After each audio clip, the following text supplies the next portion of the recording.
Iki cyumweru cyabaye igitangaje cyane ku bakunzi ba football. Umwana w'imyaka 16 yinjije goal kuri France. Messi agiye ku mwanya wa kabiri, ndetse n'andi makuru atangaje cyane yabaye iki cyumweru. Nk'uko uri kubona channel yacu twahinduye, ubu tugiye kujaja tuvuga kuri football. Ni ukuvuga ngo buri cyumweru nzabazanira video yerekeye amakuru ya football yabaye mu cyumweru. So niba uri tayari, reka twinjire mu makuru yabaye mu izi zishize. Mwese ko mubizi Kylian Mbappe aragenda muri Real Madrid, gusa muzi inamba arambara.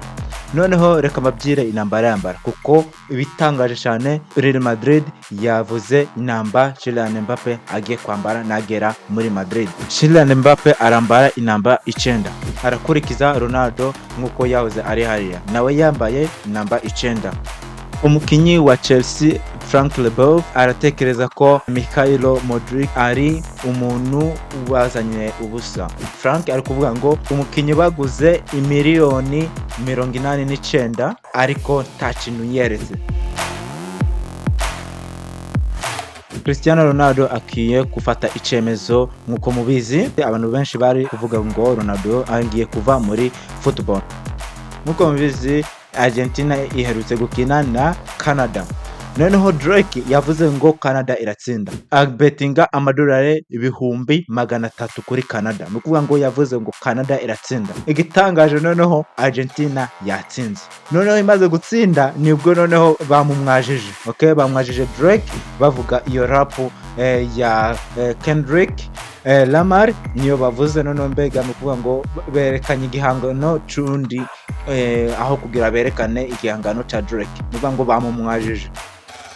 Umwana w'imyaka 16 yinjije goal kuri France. Ibintu biratangaje cyane. Lamine Yamal yatangaje abantu yinjije goal ya mbere kuri France.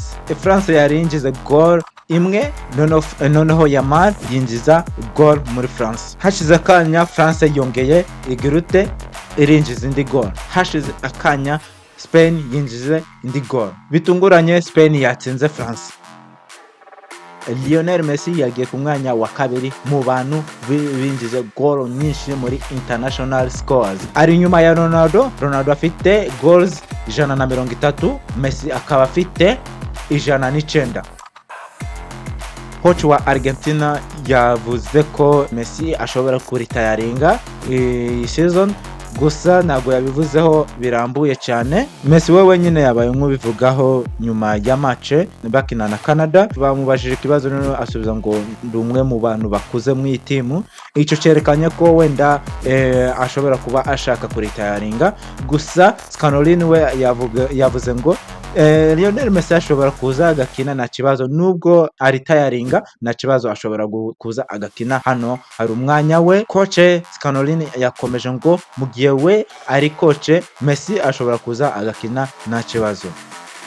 Nkuko mubibona, ayo ni amakuru y'ingenzi yagize iki cyumweru. Ino ni tangiro, tugiye kuzajya tubazanira video nyinshi kandi zerekeye football. Kuba kunze ba football, kora subscribe noneho uri kuri update ku makuru yerekeye football. Niba kunze ino video, ndi gukeka ko urakunda nino video iri ku screen yawe. Ikirikeho, reka tubonane n'iyo video.